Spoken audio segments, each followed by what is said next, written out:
Shalom, selamat datang di video kami. Video ini kami buat untuk memenuhi tugas akhir mata kuliah PPB 2. Dan di sini kami akan membahas seorang tokoh yang besar di dalam Perjanjian Baru, yaitu Paulus. Ya, kita pasti cukup familiar dengan nama ini, yang sebelumnya dikenal sebagai Paulus. Ia bernama Saulus, dan menariknya ini bukan penglihatan pengikut Kristus dari awal, tetapi melainkan seorang penganiaya jemaat Kristen pada dahulu. Nah, namun Saulus ini pertama kali muncul saat peristiwa tragis ketika Stefanus itu dirajam batu karena imannya kepada Kristus.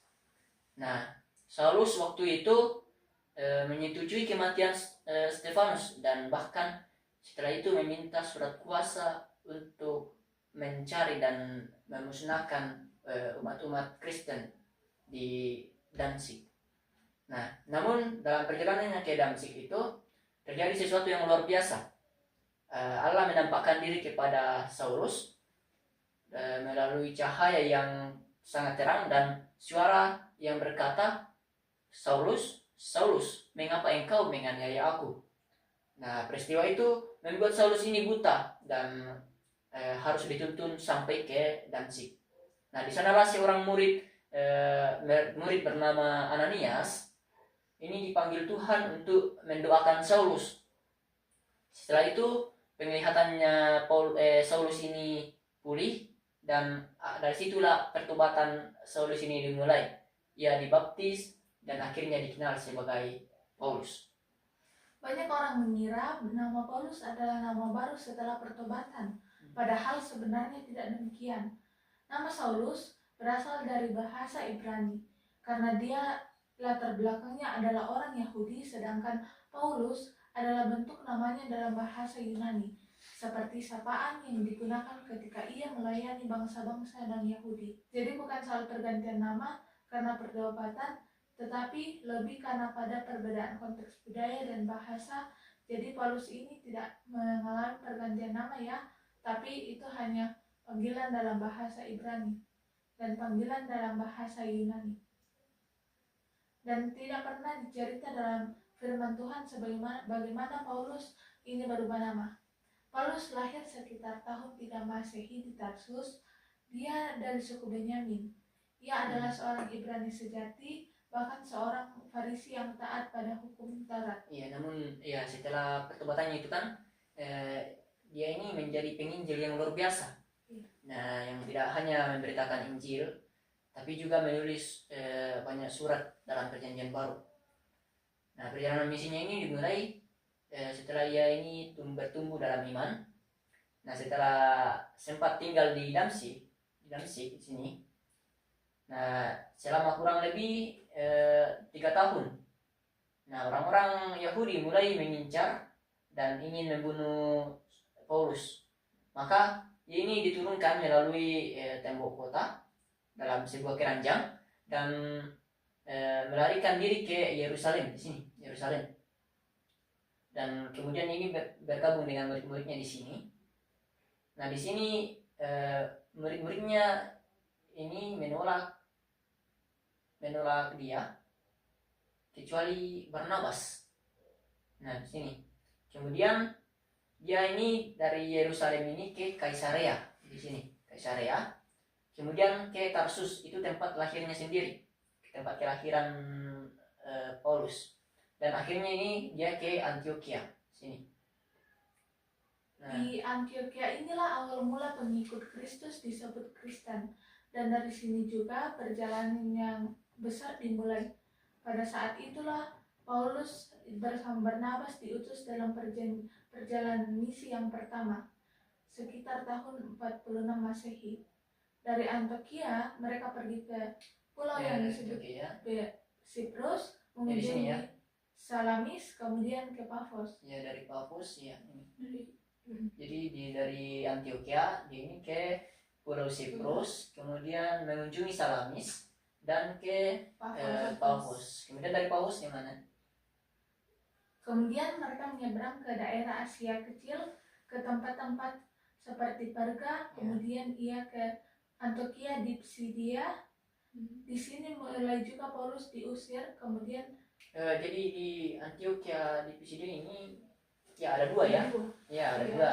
Antioquia itu yang ini ada di sini yang pertama, dan Antioquia yang kedua itu di atas. Iya. Yang di atas ini dikenal dengan Antioquia di Pisidia. Iya. Ya, kemudian di Antioquia di Pisidia, ya kemudian mereka ini lanjut ke mana? Kemudian di Antioquia di Pisidia di sini mulai juga Paulus diusir, kemudian dia ke Ikonium. Iya. Di sini juga sama seperti di Antioquia, dia dilempari dengan batu. Kemudian dia ke Listra. Salah satu peristiwa besar di sana terjadi di Listra. Ketika Iya. Paulus menemukan seorang yang lumpuh sejak lahir, Oh iya. karena mujizat itu, orang-orang mengira bahwa Paulus dan Barnabas adalah dewa-dewa Yunani. Ya, disebut dewa ya. Kalau Paulus ini disebut sebagai Hermes, dewa Hermes, dan Barnabas disebut sebagai dewa Zeus. Ya. Tapi mereka segera menolak penyembahan itu dan menegaskan bahwa mereka hanyalah manusia biasa yang memberitakan Injil. Namun seperti biasanya tidak ada orang yang menerima mereka, karena Paulus pernah dilempari batu sampai dikira sudah mati, tapi ia tetap bangkit dan melanjutkan pelayanannya, dan kemudian mereka melanjutkan ke perjalanan ke Derbe. Ke Derbe ya. Iya. Iya. Setelah di Derbe mereka kembali ke Listra. Oh iya, jadi dari Derbe ini mereka kembali ke Listra. Ya, yang mengikuti yang karismu ya. Iya. Kemudian ke Ikonium dan sampai ke Antioquia. Walaupun awalnya mereka ditolak di sini, kemudian dia ke Perga ya. Dan ke Atalia. Ya. Dan akhirnya kembali berlayar ke Antioquia. Ya, berlayar ke Antioquia. Tempat mereka memulai dan menceritakan semua yang Allah telah kerjakan melalui mereka. Dan itulah perjalanan yang pertama. Perjalanan yang pertama itu kurang lebih menempuh jarak 2.200 km. Ya, jadi perjalanan yang pertama ini menempuh jarak 2.200 km ya. Ya, itulah perjalanan yang pertama, dan kita akan lanjut ke perjalanan yang kedua. Nah, kita masuk ke dalam perjalanan kedua. Nah, beberapa tahun kemudian, sekitar tahun 49 Masehi, Paulus ini memulai perjalanan misi yang kedua. Kali ini tidak lagi bersama dengan Barnabas karena mereka ini berbeda pendapat tentang Yohanes dan Markus. Barnabas ini memilih membawa Markus, sedangkan Paulus memilih Silas sebagai rekan pelayannya. Nah, maka mereka pun berangkat menjelajahi Syria, kemudian ke Kilikia. Ya, ke Kilikia. Di situ tempatnya di situ adalah Tarsus. Ya, di Tarsus. Kemudian ke Derbe ya. Ya, Derbe. Kemudian ke Listra. Ya, Timotius di Listra ini seorang muda yang setia bergabung dengan mereka. Kemudian mereka pergi ke Tarsus. Ya, kemudian ke atas ya. Ya. Ya, ke atas. Ke Troas. Ya, kemudian ke Troas. Nah, menariknya di Troas ini Paulus mendapatkan penglihatan tentang orang-orang di Makedonia yang memanggil untuk menolong mereka, maka mereka pun berlayar menyeberangi laut di Samotrake. Ya, laut di Samotrake. Di sini. Ya. Kemudian ke Neapolis. Ya, kemudian ke Filipi. Nah, kota pertama di Makedonia. Filipi ini adalah kota pertama di Makedonia. Nah, di sana mereka bertemu dengan Lydia, seorang perempuan yang menjual kain ungu. Ya, di sana menjadi percaya ya dibaptis di sana bersama dengan seisi rumah mereka. Namun lagi-lagi masalah muncul karena mereka mengusir roh penun dari seorang perempuan itu. Nah, menjadi marah dan menjebloskan Paulus ke dalam penjara. Tetapi Tuhan menyertai mereka saat tengah malam mereka berdoa dan bernyanyi. Dan tiba-tiba gelap bumi yang membuka semua pintu itu di penjara. Itu kita lihat dalam Kisah Para Rasul, pasalnya yang ke-16 ayat 25 hingga ayatnya yang ke-27. Nah, penjaga penjara itu pun akhirnya bertobat dan dibaptis bersama dengan keluarga mereka. Nah, setelah itu mereka melanjutkan perjalanannya ke kota-kota lain seperti di Amphipolis. Iya, di Polis di atas. Di sini. Iya. Amphipolis. Dan kemudian ke Tesalonika di sini, Tesalonika. Dan akhirnya ke Berea, di sini Berea. Iya. Dari Berea mereka melalui laut sampai ke Athena, di sini Athena.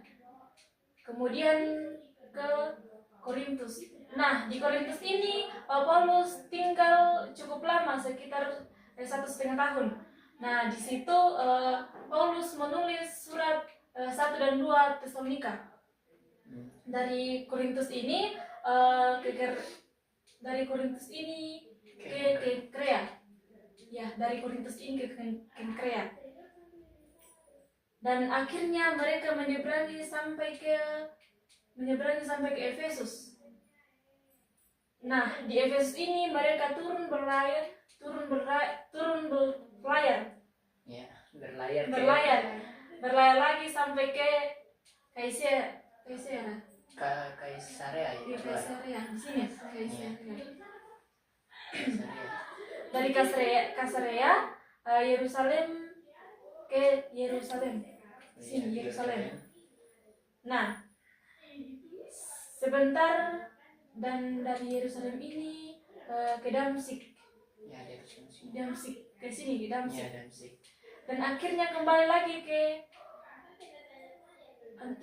Antioquia.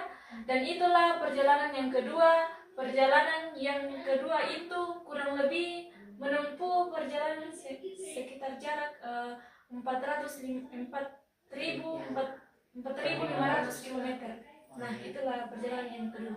Ya, dan coba ya. Untuk kita masuk ke dalam perjalanan yang ketiga.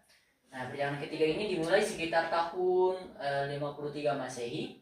Dan kali ini Paulus ini fokus adalah untuk menguatkan jemaat yang telah didirikan. Dan setelah beberapa hari lamanya dia tinggal di Antioquia, dia kembali pergi dengan menjelajahi seluruh wilayah Galatia dan Frigia ini ya. Mereka ini dari Antioquia ini pergi dan menjelajahi daerah Galatia dan Frigia. Galatia ini yang sebelah di atas dan Frigia itu sebelah sini yang perbatasan sini. Ya. Nah, kemudian dia ini ke Efesus dari sini, artinya mereka dari sini tadi. Ini langsung ke Efesus. Jadi mereka tidak lagi ke atas, tapi langsung mengambil tengah ke Efesus. Nah, di Efesus ini dia ini tinggal cukup lama, sekitar 3 tahun. Nah, di Efesus ini banyak juga terjadi mujizat seperti penyembuhan dan pengusiran roh jahat melalui benda dari tubuh Paulus. Nah, di Efesus juga ada kekalahan dan malu 7 anak-anak Skewa. Kemudian ada pertobatan massal dan pembakaran buku sihir di sini di Efesus. Nah, dan dari sini juga Injil itu semakin tersebar di Efesus ini. Nah, di sini Paulus juga sempat menulis surat yang pertama kepada Korintus di sini ya. Di sini Paulus itu menulis surat yang pertama ke Korintus. Nah, setelah itu ia ini melanjutkan ke Makedonia, mengunjungi Filipi. Dia ini ke atas. Ini ke Troas dulu ya, ke Troas. Kemudian ini kembali menyeberang ke Makedonia, tepatnya di Filipi, mengunjungi Filipi. kota-kota lain seperti ini Amphipolis, Salonika, dan Berea. Nah dari ada mereka ini turun ke masuk ke Yunani di Athena. Nah dia ini tinggal selama 3 tahun di sini. Bukan, dia ini tinggal selama 3 bulan di sini, 3 bulan di Athena. Ya 3 bulan di Athena. Iya. Tapi orang-orang ya Yunani juga ini berusaha untuk membunuh dia. Jadi kemudian dia ini pergi ke Korintus di sini. Korintus, dan dari Korintus dia ini kembali lagi ke Filipi. Kembali ke atas Filipi, melewati Berea, Tesalonika, Amphipolis, dan akhirnya ke Filipi lagi. Dan kemudian mereka ini berlayar lagi ke Troas. Nah di Troas ini terjadi peristiwa di mana dia ini mengadakan suatu pertemuan, dan pertemuan itu sampai malam. Dan ada seorang pemuda yang jatuh, namanya itu Autikus, karena dia mengantuk. Dia ini mengantuk dan akhirnya jatuh dari lantai 3. Dan saat itu dia ini juga akhirnya pemuda ini mati. Namun kemudian ini dibangkitkan kembali oleh Paulus. Nah kemudian dari Troas dia ini ke Asos. Dia ini kembali ke Asos, ke bawah. Kemudian ke Metilene. Kemudian berlayar melewati Pulau Kios, dan Pulau Samos, dan akhirnya sampai di Miletus. Kemudian dari Miletus ini mereka berlayar lagi melewati Pulau Kos, dan akhirnya sampai di Patara. Ya, melewati, ada juga di sini Pulau Rhodes. Jadi mereka melewati Pulau Rhodes, kemudian sampai di Patara. Nah kemudian ini berlayar terus sampai ke, jadi panjang ini ya, berlayar panjang sampai ke Tirus di sini. Tirus. Nah kemudian dari Tirus ini ke Ptolemais. Nah di Ptolemais ke Kaisarea, dan akhirnya ke Yerusalem. Nah di Yerusalem ini tapi sebelum ke Yerusalem ini, di Kaisarea ada seorang nabi bernama Agabus yang menubuatkan apa yang terjadi pada Paulus di Yerusalem. Nah murid-muridnya ini meminta supaya ini tidak ke Yerusalem, namun Paulus tetap kembali ke Yerusalem meski sudah diberitahu bahwa bahaya di sana sudah mengintai. Nah dan benar saja, setibanya di Yerusalem, Paulus ini ditangkap. Tapi karena ia adalah warga negara Romawi, dia ini memiliki hak untuk mengajukan banding langsung ke Kaisar. Maka dimulailah perjalanannya sebagai tahanan menuju ke Roma. Itu perjalanannya ke Roma nanti. Namun di Yerusalem inilah terjadi percobaan pembunuhan terhadap Paulus, dan akhirnya dia dibawa ke Kaisarea. Dan akhir bagi perjalanannya itu yang ketiga, dia tidak balik ke Antioquia namun berakhir di Yerusalem tadi. Ya, demikianlah perjalanan Paulus yang luar biasa. Dari seorang penganiaya jemaat, ia menjadi rasul, dan menjadi rasul besar bagi bangsa-bangsa, bahkan yang bukan Yahudi.